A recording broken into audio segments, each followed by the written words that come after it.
Pub History, the show where we share our favorite stories from Boston history. This is episode 63, Winthrop's UFOs. Hi, I'm Nikki. And I'm Jake. Boston history is sprinkled with tales that leave us with a lot of questions. First-hand accounts that just don't add up. In an effort to avoid fake news and to maintain truthiness, we tend to steer away from supernatural lore. This week we're deviating and digging up Boston's first UFO sightings. But before we talk about the unexplained observations of our Puritan founders, it's time to take a look at this week's featured historic site and upcoming event.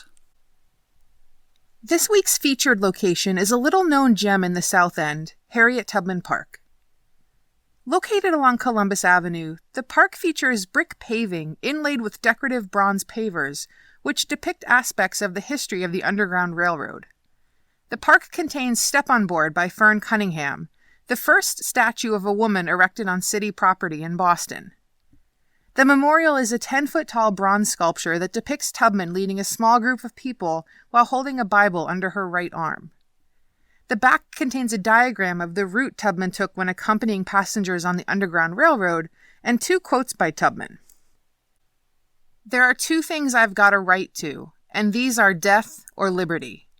One or another I mean to have. No one will take me back alive." And, "Tell my brothers to always be watching unto prayer, and when the good old ship of Zion comes along, to be ready to step aboard." A second sculpture, Emancipation, sculpted by Meta Vo Warwick Fuller, was created in plaster in 1913 to commemorate the 50th anniversary of the Emancipation Proclamation. It was cast in bronze and placed in the park along with Step on Board in 1999. To explore Harriet Tubman's connection to the South End, head over to 25 Holyoke Street, the site of the original Harriet Tubman House. Founded by the Harriet Tubman Crusaders, an African-American branch of the Women's Christian Temperance Union, in 1904, the settlement house provided a home and job training for African-American women who were migrating to Boston from the South. Harriet Tubman served as honorary president of the organization. In 1960, the Harriet Tubman House merged with 4 other settlement houses to form United South End Settlements. In 1976, USES erected the current Harriet Tubman House at the corner of Columbus and Mass Ave. Today, the organization stays true to its settlement house roots, uniting a diverse community to disrupt the cycle of poverty for children and their families. We recommend visiting these sites as part of the South End Women's Heritage Trail, one of 16 Women's Heritage Trail tours in Boston. Per the organization's website, in 1989, a group of Boston public school teachers, librarians, and their students brainstormed and inaugurated the Boston Women's Heritage Trail.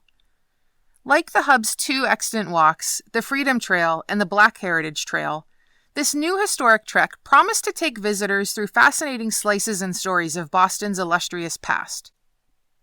Unlike its predecessors, the Boston Women's Heritage Trail highlighted the work of women, from household names like Abigail Adams, Phyllis Wheatley, Amelia Earhart, Louisa May Alcott, and Rose Kennedy, to less familiar leaders like Chu Shi Chin, Julia O'Connor, Clementine Langone, and Melnia Cass. In the 28 years since its founding, the Boston Women's Heritage Trail has worked to restore women to their rightful place in the history of Boston and in the school curriculum by uncovering, chronicling, and disseminating information about the women who have made lasting contributions to the city of Boston. We'll link to their website, where you'll find information on guided tours and an app for self-guiding during our next unseasonably warm winter day. This week's historical event will be held at the Nichols House Museum. Located at 55 Mount Vernon Street in Beacon Hill, the Nichols House was designed by the architect Charles Bulfinch and built in 1804 by Jonathan Mason, Federalist Massachusetts senator. In 1885, Dr. Arthur Nichols purchased the house for his wife and daughters. Their eldest daughter, Rose Standish Nichols, was a notable landscape architect, writer, and suffragist, and she eventually inherited the house. Nichols owned and cared for the house from 1935 until her death in 1960. Since 1961, the Nichols House Museum has been open to the public as a historic house museum reflecting the domestic life of a typical family of Beacon Hill at the turn of the last century. The collection includes fine European and American wooden furniture from the 17th to the 19th centuries, ancestral portraits, Flemish tapestries, Oriental rugs, and European and Asian art. Currently on display through February 3rd is an exhibition, Peace and Prosperity, Rose Standish Nichols and Tea.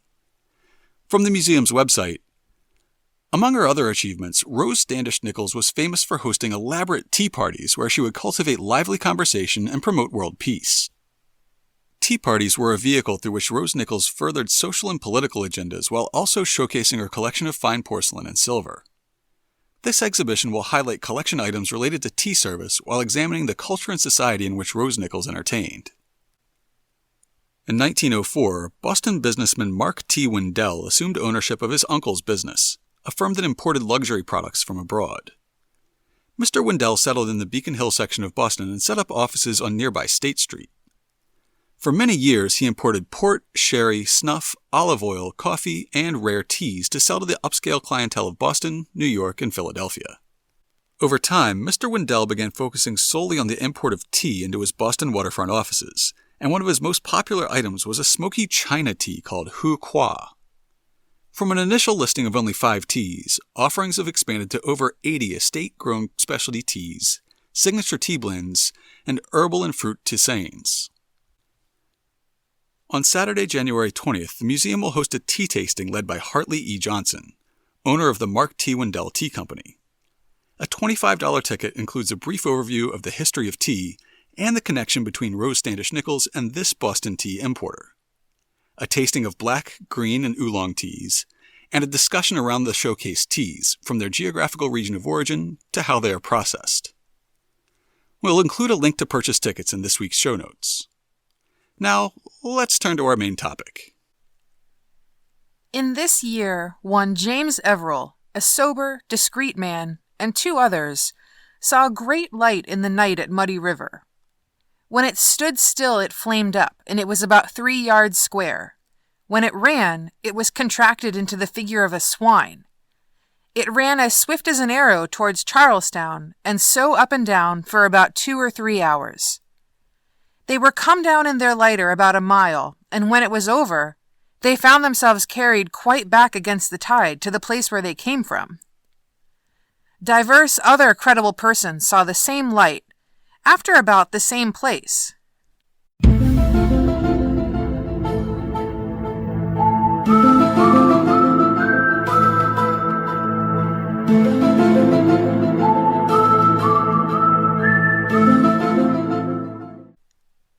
So says Governor John Winthrop in a journal entry from March 1st, 1639, detailing Boston's first recorded UFO sighting. Winthrop led the first large wave of immigrants from England to what would become the Massachusetts Bay Colony in 1630, and served as governor for 12 of the colony's first 20 years. His vision of the colony as a Puritan city upon a hill set an example of communal charity, affection, and unity that has endured for centuries. On January 9, 1961, President-elect John F. Kennedy returned the phrase to prominence during an address delivered to the General Court of Massachusetts. I have been guided by the standard John Winthrop set before his shipmates on the flagship Arabella 331 years ago, as they too faced the task of building a new government on a perilous frontier. We must always consider, he said, that we shall be as a city upon a hill. The eyes of all people are upon us. Today, the eyes of all people are truly upon us, and our governments, in every branch, at every level, national, state, and local, must be as a city upon a hill, constructed and inhabited by men aware of their great trust and their great responsibilities.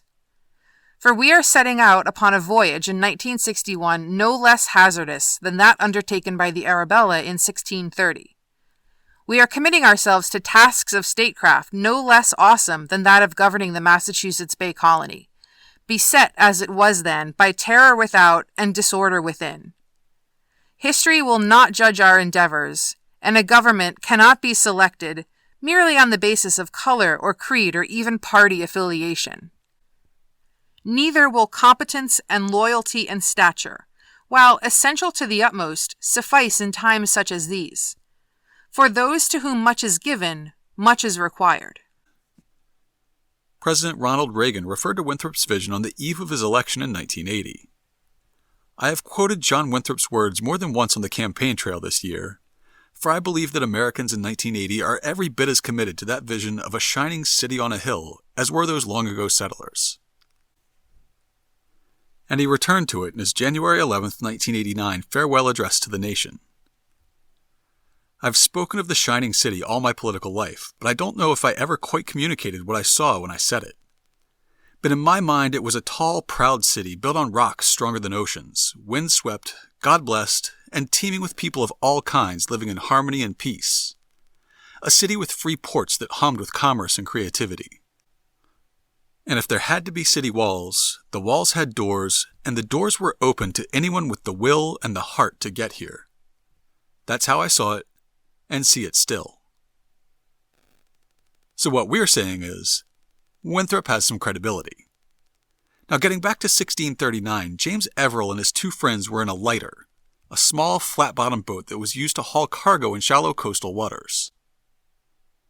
Winthrop's journal says that they were at Muddy River at the time. Today that's the Back Bay Fens, where the slow-moving brook runs out through Kenmore Square to the river at Charlesgate. Back then, it was basically the middle of nowhere. Cambridge was still made up of just a handful of families at the time, so the lighter was probably taking a load back and forth between Boston and Watertown, and the mouth of the Muddy River was roughly halfway between the two. We would consider that spot to be along the banks of the Charles River, but many maps back then put the mouth of the Charles roughly where the BU Bridge is today, with both the Charles and the Muddy River draining into the Back Bay. In the days before the Back Bay was filled in to create a neighborhood, it was a tidal estuary, a network of shallow channels spiderwebbed between hummocks of marsh grass. So Everell and his friends had traveled about a mile down this estuary when they saw lights darting across the sky and forming the shape of a pig for several hours. Perhaps due to a glitch in the matrix, their boat moved back upstream against the tide. If the X-Files have taught me anything, it's that this is a common element to UFO sightings and experiences. A sense of time standing still, or passing without awareness. Today we have some stereotypes about the type of people who have UFO encounters, and it seems like maybe they did in 1639 too, because Winthrop pointedly notes that James Everell is sober and discreet, and that the other witnesses were credible. So what happened? A UFO is an unidentified flying object, but the fact is, lots of things were unidentified in the 1600s. It's really mind-boggling to imagine living in Boston in 1639, just unimaginable on so many levels, but perhaps the biggest difference is the lack of our current scientific knowledge. Many of our fellow countrymen take science for granted, but here at Hub History, we believe in modern medicine, astrophysics, climate change, etc., etc. Jake and Nikki of 1638 would have known that earthquakes sometimes happen, and one was felt in Boston that year, but we wouldn't know why. And we would have been familiar with the experience of an eclipse as happened in 1659, but we would have read a lot of superstitious meaning into it. And without the germ theory of disease, sickness could be a punishment from God or the curse of a witch. And through all of these mysteries, we would have been compelled to make sense of them. But how do you make sense of an unexplainable occurrence? You could use religion or the supernatural, and at that time, those two ideas were very closely related. As an example, today, someone who is fairly religious will likely think of the devil in a very abstract way, as a force that exists in the world. But in 1639, the devil was a tangible creature, someone who roamed the earth that you could very likely run into if you stayed out past curfew. James Savage added the following footnote about the 1639 sighting in his 1825 edition of Winthrop's Journal, about 200 years worth of science later. This account of an ignis fatuus may easily be believed on testimony less respectable than that which was adduced. some operation of the devil or other power beyond the customary agents of nature was probably imagined by the relators and the hearers of that age. And the wonder of being carried a mile against the tide became important corroboration of the imagination. Perhaps they were wafted during the 2 or 3 hours' astonishment, for so moderate a distance, by the wind. But if this suggestion be rejected, we might suppose that the eddy, flowing always in our rivers, contrary to the tide in the channel, rather than the meteor, carried the lighter back. It's an interesting line of speculation. Perhaps these upstanding gentlemen spotted an impressive meteor shower, or maybe they saw an ignis fatuus, which is a pale light that can appear over marshland at night due to the combustion of gas from decomposed organic matter. 5 years later, Winthrop described another supernatural incident in Boston. In January 1644, Captain John Chaddock's ship blew up at Battery Wharf in the North End, when one of the crew snapped his flintlock pistol and created a spark that ignited kegs of gunpowder. 5 men were killed, and soon after, unexplained lights began rising from the waters and shooting across the sky above the harbor. The citizens of Boston, applying both religion and superstition, deduced that one of Chaddock's men had conjured up the spirits of the dead sailors, causing the mysterious lights. Winthrop writes, "The 18th of this month, 2 lights were seen near Boston, and a week after the like was seen again. A light like the moon arose about the northeast point in Boston and met the former at Noddle's Island, and there they closed in one, and then parted, and closed and parted divers times, and so they went over the hill on the island and vanished. Sometimes they shot out flames, and sometimes sparkles. This was about 8 of the clock in the evening and was seen by many. About the same time, a voice was heard upon the water between Boston and Dorchester, calling out in a most dreadful manner, 'Boy, boy, come away, come away!' And it suddenly shifted from one place to another over a great distance, about 20 times. It was heard by diverse godly persons. About 14 days after, the same voice and the same dreadful manner was heard by others on the other side of town, towards Noddle's Island." For context, Noddle's Island is now East Boston, and the northeastern point that he referred to is part of the North End. So when he says that the 2 lights shot up in the air from those points and met, they met right over the inner harbor of the main shipping channel. At this, the moral and God-fearing citizens of Boston were desperate for an explanation. Public discussion and investigation revealed that the sailor who had snapped the pistol professed to the rest of the crew to be a necromancer, a communicator with the spirit world. Former crew members stated that he had wondrous powers. The townsfolk found it to be very meaningful that all the bodies except his had been recovered and buried. At that time, there was a belief that spirits would cease to roam this world when their earthly tabernacle had been given a Christian interment. As such, it was clear that this paranormal disturbance was due to the failure to recover the body of this unfortunate sailor. Winthrop continues, "These prodigies, having some reference to the place where Captain Chaddock's penance was blown up a little before, gave occasion of speech of that man who was the cause of it, who professed himself to have skill in necromancy, and to have done some strange things on his way from Virginia hither, and was suspected to have murdered his master there, but the magistrates here had no notice of him till after he was blown up. This is to be observed, that his fellows were all found, and others who were blown up in the former ship were also found, and others who have miscarried by drowning, etc., have usually been found, but this man was never found."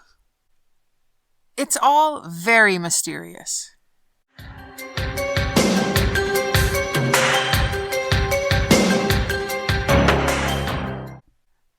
But you know who fancied himself an expert in otherworldly happenings? Cotton Mather. The man literally wrote the book on witchcraft, as well as the Magnalia Christi Americana, which roughly translates to The Glorious Works of Christ in America. The book's subtitle is The Ecclesiastical History of New England from its first planting in 1620 until the year of our Lord 1698. So it's essentially an early history text. It consists of 7 books collected into 2 volumes, and it details the religious development of Massachusetts and the other colonies in New England from 1620 to 1698. Notable passages include Mather's descriptions of the Salem witch trials, in which he criticizes some of the methods of the court and attempts to distance himself from the event. His account of the escape of Hannah Duston from the Abenaki, the story of the founding of Harvard College, and yet another UFO sighting recounted through a letter from a pastor in New Haven.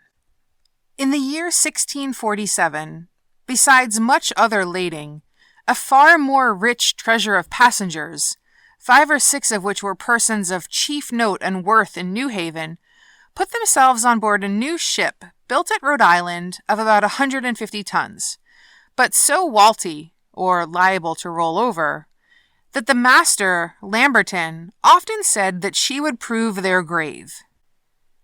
In the month of January, cutting their way through much ice, on which they were accompanied with the Reverend Mr. Davenport besides many other friends, with many fears, as well as prayers and tears, they set sail. Mr. Davenport, in prayer with an observable emphasis, used these words, "Lord, if it be thy pleasure to bury these our friends in the bottom of the sea, they are thine, save them." Having never received news of the ship's arrival in England or letters from any of her passengers, the ship was presumed lost at sea.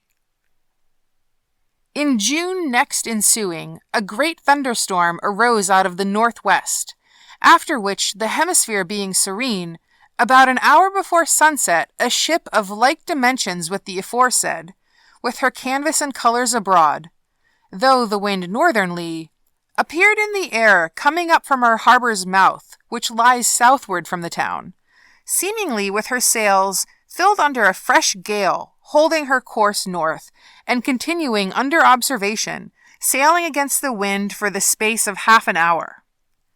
Many were drawn to behold this great work of God. Yea, the very children cried out, "There's a brave ship!" At length, crowding up as far as there is usually water sufficient for such a vessel, and so near some of the spectators as that they imagined a man might hurl a stone on board her. Her maintop seemed to be blown off, but left hanging in the shrouds. Then her mizentop, then all her masting seemed blown away by the board. Quickly, after the hulk brought on to the careen, she overset, and so vanished into a smoky cloud, which in some time dissipated, leaving, as everywhere else, a clean air. The admiring spectators could distinguish the several colors of each part, the principal rigging and such proportions as caused not only the generality of persons to say, "This was the mold of their ship, and this was her tragic end," but Mr. Davenport also in public declared to this effect, that God had condescended, for the quieting of their afflicted spirits, this extraordinary account of his sovereign disposal of those for whom so many fervent prayers were made continually. Thus I am, sir, your humble servant, James Pierpont. Is it possible that the good Reverend had a really vivid dream and then later in life remembered it as real? Something in the water? Who knows? But UFO sightings in the Boston area continue to this day. In June of 2017, 3 young hikers from Plymouth got lost in the Blue Hills after dark and had to be rescued by state police with dogs and helicopters. Asked what went wrong, a member of the party said that they weren't as prepared as we should have been. We should have brought flashlights and charged our phones and maybe brought better hiking gear. When Channel 7 asked them why they were there, another hiker said, "We came up here hoping to see some UFOs." So you're like a UFO magnet. I am, yeah, literally. Yeah. So did you have any luck or? Yes. We saw a couple. Yeah, we saw some we had never seen before.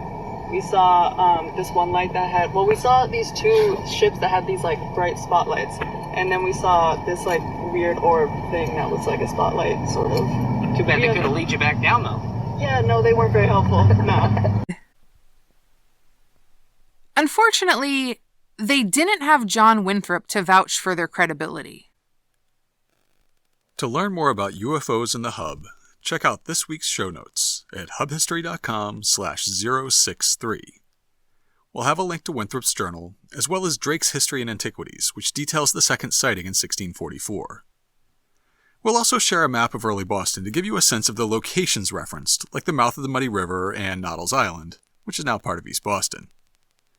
And of course, we'll have links to information about this week's featured historic site and upcoming event.